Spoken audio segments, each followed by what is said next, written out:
笑得甜蜜蜜，好像花儿随着春风舞，在春风里，在那 1997년 3월이었습니다. 홍콩 누아르 영화가 서서히 저물어가던 그 시절 한 편의 홍콩 멜로 영화가 개봉을 하는데요. 바로 진가신 감독의 1000mm였죠. 그해 초 제대 후 복학을 했던 전 이 영화를 그해 가을 밤늦은 시각 하숙집에서 비디오로 혼자 보게 됐답니다. 보고 난 뒤 쓰나미처럼 밀려오는 감동과 여운에 옆에서 자고 있던 친구를 막 깨웠다가 욕을 들어먹기도 했었는데요. 그만큼 1000mm는 전설로 남을 홍콩 멜로 영화였습니다. 그때까지만 해도 말이죠. 그런데 몇 년 후 전 이 영화를 다시 보게 됐는데요. 정말 놀랍고도 어이없는 일이 일어났답니다. 두 번째로 보는 1000mm 멜로 영화로 보이지가 않는 겁니다. 멜로 영화가 아니라 사실은 아주 정치적인 영화였던 거예요. 저처럼 과거에 이 영화를 아주 아름답고 감동적으로 보신 분들은 당최 이해가 되질 않으실 건데요. 그래서 이번 영상에서는 이 영화가 왜 정치적인 영화가 될 수도 있는지에 초점을 맞추게 됐답니다. 그럼 이상길의 작고 깊은 영화관 13번째 상영작으로 진가신 감독의 1000mm 시작하겠습니다.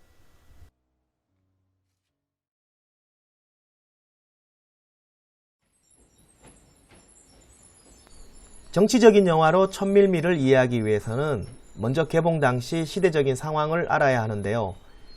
이 영화가 제작된 해는 1996년입니다. 그런데 다음 해인 1997년 7월 1일 홍콩은 영국에서 중국 본토로 다시 반환이 되죠.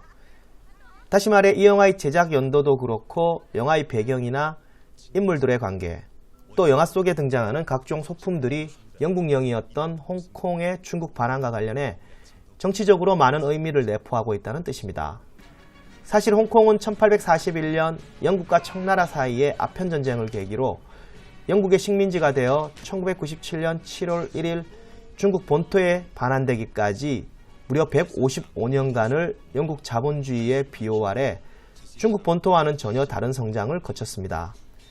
당연한 이야기겠지만 일찍이 베를린 장벽이 무너지고 구소련도 사회주의를 포기한 마당에 그때까지 사회주의를 고수했던 중국 본토로 다시 돌아간다는 게 홍콩 사람들에겐 얼마나 큰 부담이 됐을까요? 통제에서 자유로 돌아서기는 쉽지만 그 반대는 정말 어렵고 힘이 듭니다.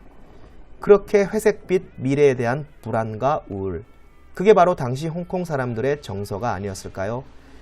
그래서 그 이전부터 홍콩 영화는 불안한 미래에 대한 우울한 심경을 홍콩 야경에 담아 표현하려던 작품이 참 많았죠. 80년대 중반 홍콩 영화의 전성기를 연 영웅본색을 비롯한 느와르 영화들이 대부분 그러했는데요. 홍콩 사람들의 그러한 심경을 달래기 위해 만들어진 영화가 바로 이 영화 1000mm라고 전 감히 말한답니다. 뭐 영화는 보기 나름이니까요. 그럼 지금부터 제가 왜 그렇게 생각하는지 근거를 하나씩 제시해 보도록 하겠습니다.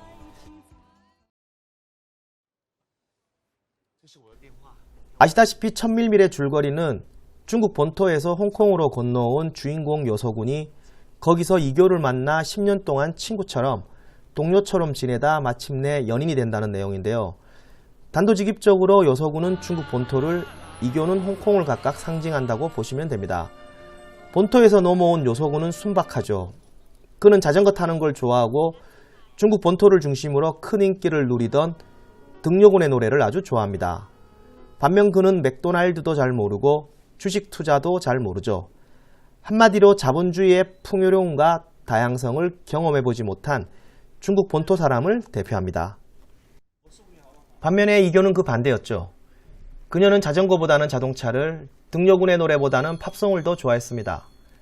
물론 영화 끝부분에서는 그녀도 사실 등료군을 좋아했던 걸로 밝혀지죠. 아무튼 이교는 맥도날드에서도 일을 하고 주식 투자도 아주 잘합니다. 무엇보다 그녀는 항상 자본주의의 가장 큰 매력인 노력한 만큼 인정을 받게 되는 성공이란 걸 꿈꾸는 여자로서 그러한 자본주의의 풍요로움과 다양성을 맛본 홍콩 사람을 대표한다고 볼 수가 있습니다. 그런 두 사람이 홍콩에서 만나 서로 사랑을 일궈가게 되는데요. 그런데 영화의 마지막 장면에서 둘은 사실 같은 기차를 타고 함께 홍콩에 왔었고 또 기차 안에서는 서로 등을 맞대고 있었던 하나라는 운명이었다는 걸 보여주죠. 그러니까 사회주의인 중국 본토와 자본주의인 홍콩은 서로 등을 돌린 채 오랜 세월을 지내왔지만 원래는 하나였다는 이야기를 하고 싶었던 게 아닐까요? 그리고 여서군과 이교가 친구나 동료에서 연인이 되어가는 과정을 통해 본토와 홍콩은 다시 하나가 될 수 있다는 이야기를 하고 싶었던 건 또 아닐까요? 마지막 장면에서 이교와 여서군이 등려군의 사망 소식을 계기로 길거리에서 우연히 다시 만나게 되는 장면이 바로 그런 의미겠죠.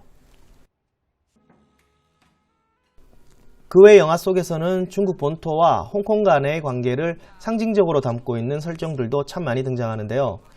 이교는 돈을 벌기 위해 잠시 안마 시술소에서 일을 하던 중 조직의 보스를 알게 되고 그의 등에 새겨진 미키마우스 문신을 계기로 그와 연인이 됩니다. 미키마우스가 뭐죠? 바로 미국과 유럽을 중심으로 하는 서구 문화를 상징하는 게 아니겠어요? 이후 이교는 사업을 벌여 성공도 하고 주식 폭락으로 실패도 경험합니다.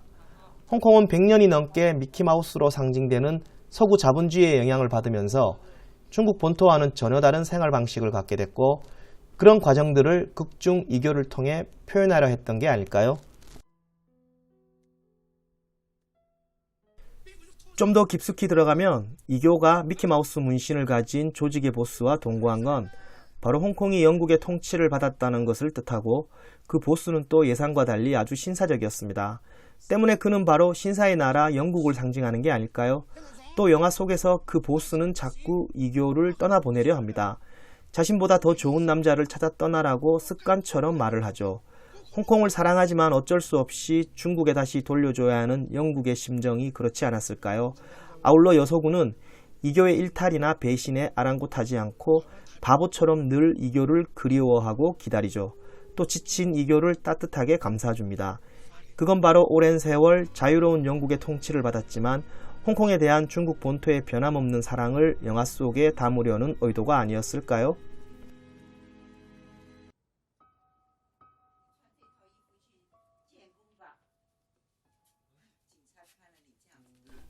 한편 여서군에겐 홍콩에서 몸을 팔며 살고 있는 약간 정신이 이상한 고모가 한 명 있었습니다. 특히 그 고모는 오래전에 하룻밤을 같이 보낸 윌리엄이라는 영국인에게 미쳐 있었는데요. 윌리엄이 누굽니까? 한국은 철수, 미국은 데이빗, 영국은 윌리엄 아닌가요? 또 영국엔 윌리엄 텔이 있고 영국 왕실에는 수많은 윌리엄이 있었습니다. 지금도 있죠. 결국 영국이 홍콩을 식민지로 150년을 넘게 통치했던 건 영국을 상징하는 윌리엄이 홍콩에 와서 주인공 여서군의 고모와 하룻밤을 같이 지낸 것과 같은 의미고 이후 고모가 윌리엄에게 병적으로 집착하는 모습을 통해 당시 홍콩 사람들의 영국에 대한 동경과 집착도 병으로 치부하며 경계하려고 했던 의도가 담겨 있는 게 아닐까요? 공감이 좀 됐을지 모르겠네요. 비록 이런 영상을 만들었지만 저도 솔직히 마음 깊은 곳에서는 처음 느낀 그대로 천밀미를 러브스토리로 기억하고 싶답니다. 왜냐고요? 정치보다는 사랑이니까요. 영상 끝까지 봐주셔서 감사합니다.